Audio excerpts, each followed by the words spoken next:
you come to realize that there are no accidents in this universe. Everything that takes place have the pieces moved around by something bigger than all of us. And so it was called the I Am Discourses. And I quote from the I Am Discourses. The first expression of every individual everywhere in the universe, either in spoken word, silent thought, or feeling, is I am. Recognizing its own conquering divinity. The student, me, you, all of us, endeavoring to understand and apply these mighty yet simple laws, must stand guard more strictly over his thoughts and expression, in words or otherwise. For every time you say, I am not, I cannot, I have not, you are, whether knowingly or unknowingly, throttling that great presence within you. You must be conscious of how you use these words. I am strong. I am well. I am content. Even if your senses tell you something different, I am.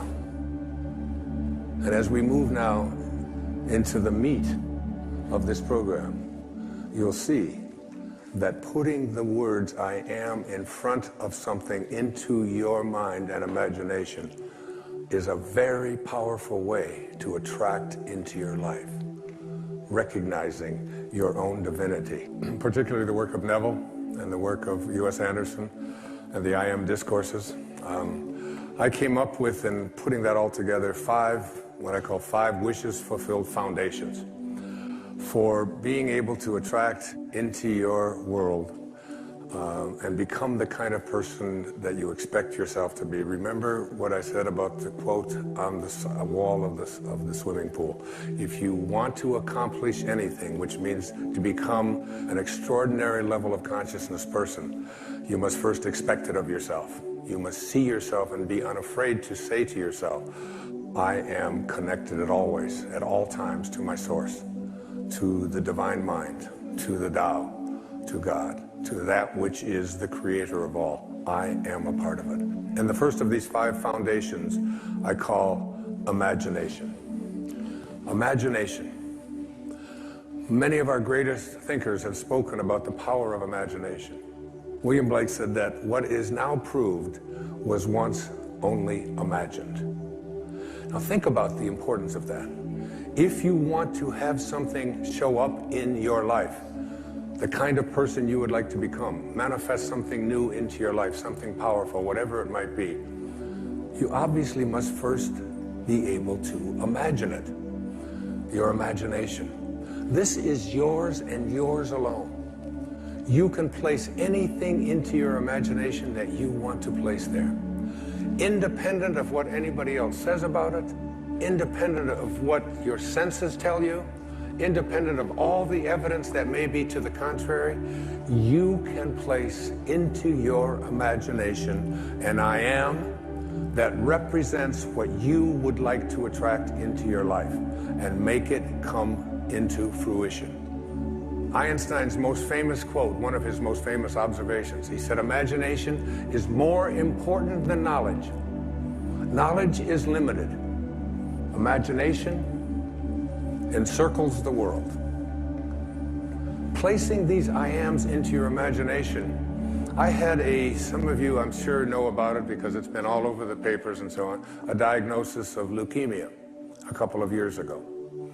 And for a while, I kind of began to believe some of the things that were being told to me about what happens when you have this particular kind of leukemia. And I have instead, in the last year or so, had some of the most amazing, astonishing things happen into my life, where I have felt I was just so alive and so strengthened and so fully connected to my source, knowing. I mean, basically, I have a knowing in here that life itself is a sexually transmitted terminal disease, okay? I mean, that's basically the fact, all right? So I'm not saying that all you have to do is put into your imagination an I am that says I am, and you're going to live forever. It isn't, that isn't, but every moment that you do have until you are called can be a moment of exquisite, extraordinary power, living from that place. And that's the decision that I made. I have never felt so powerful as I have the last several years, since I recognized the power that I have in my imagination to place something there and live from it. Einstein once said, if you want your children to be intelligent, read them fairy tales. If you want your children to be more intelligent, read them more fairy tales. It's one of the reasons I've taken to writing children's books, to give children an opportunity to explore that thing called their imagination from the time that they're just little boys and little girls. And what I have in my imagination is a do not disturb sign. And it's like mentally inside, I've placed that in there. I do not anyone to disturb or try to change around anything that I have placed in there about what is possible for me. So you never want to place into your imagination any thought that you would not want to materialize. You never want to allow in your imagination to be contaminated by the way life used to be. Your imagination is yours. Don't let any other people influence you. Never allow people's ideas about what is possible or impossible for you to occupy your imagination. I've called it, throughout my life, I've called it being a scurvy elephant. When I was in the 3rd grade, I was living at a foster home out in Mount Clemens, Michigan, and I came home from school and I talked to Mrs. Scarf, and I said, Mrs. Scarf, what's a scurvy elephant? And she said, where did you hear that?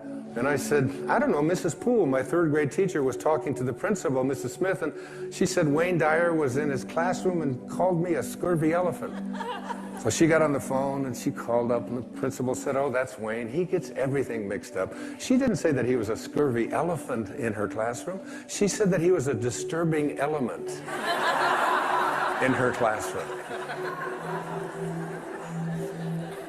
A disturbing element is someone who has in their imagination the possibility that they can do anything, that all things are possible. Again, it's one of those great lines from the New Testament. With God, all things are possible. Now you tell me, what does that leave out? What does all things are possible leave out? That doesn't leave out the possibility that we can defy gravity, that we can soar, that we can heal ourselves, that we can create magnificent prosperity in our life, that we can change the world.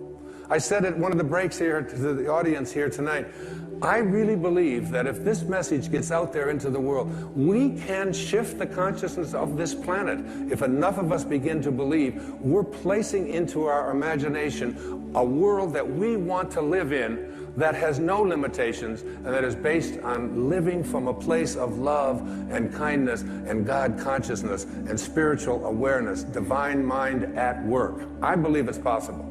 If enough of us begin to believe that we can create that kind of a world, if public television can put on these kinds of programs, which is why I am a part of public television, because this is what they broadcast. This is what comes into our homes. The energy of all things are possible, not the energy of violence and hatred and, you know, and all of the silly stuff that you see so frequently on commercial and cable television, especially the violence and especially the rude communication between young children and their parents and so on. You don't see that here. It's why I'm here raising money for this station and all public television stations. Einstein, once again, this man of imagination, said logic will get you from A to B, but imagination will take you everywhere.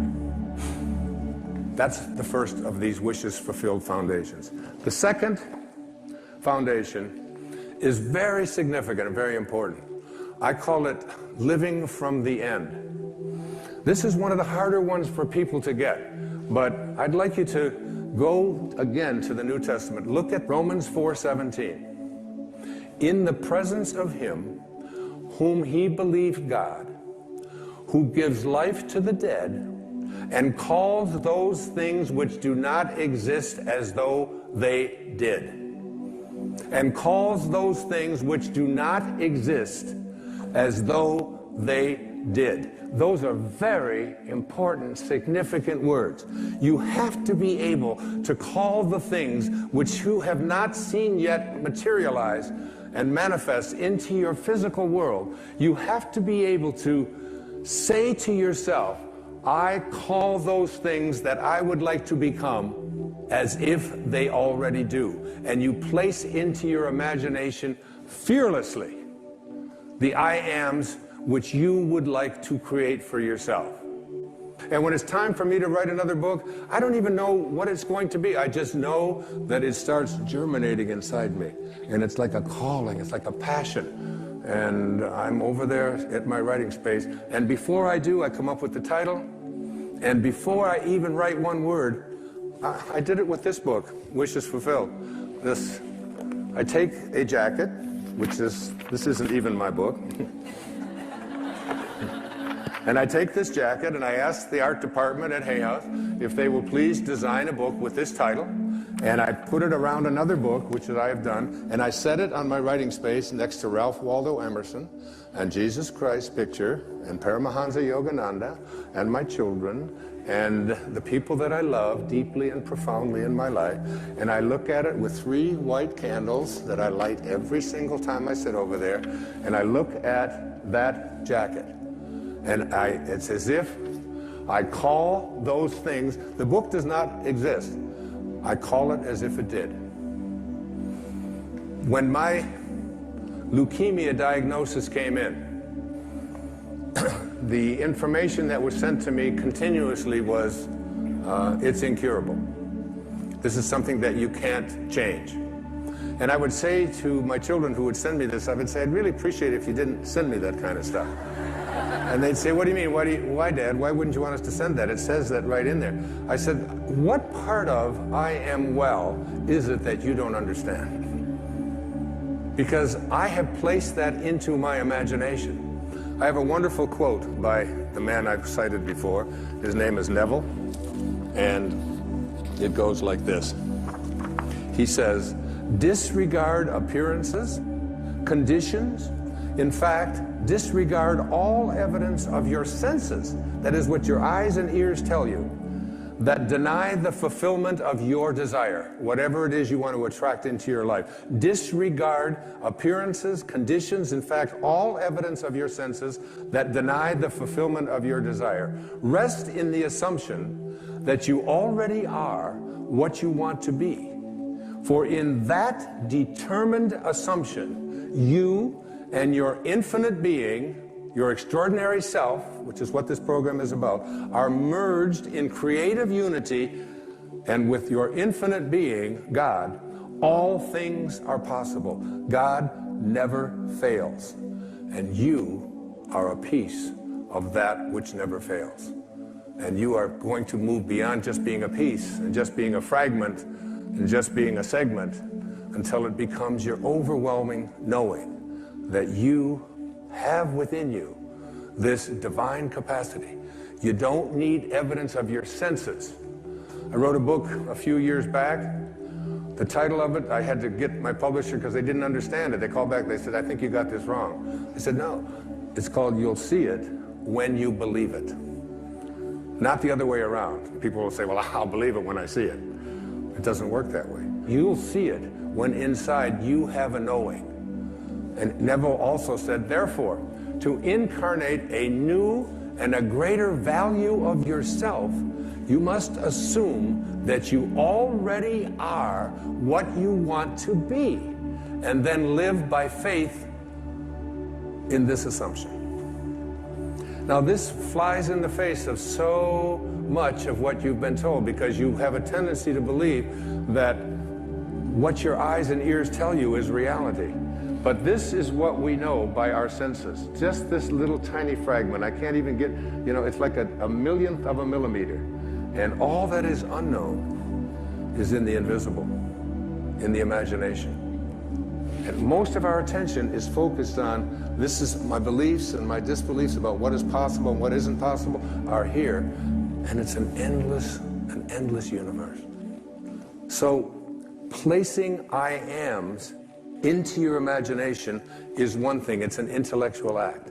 Living from the end means that you call the things which do not exist as if they did. You begin to say to yourself, you don't have to say it to anyone else, you don't have to write it down, you don't have to get anybody else's approval, you don't have to look on the internet, you don't have to do anything like that.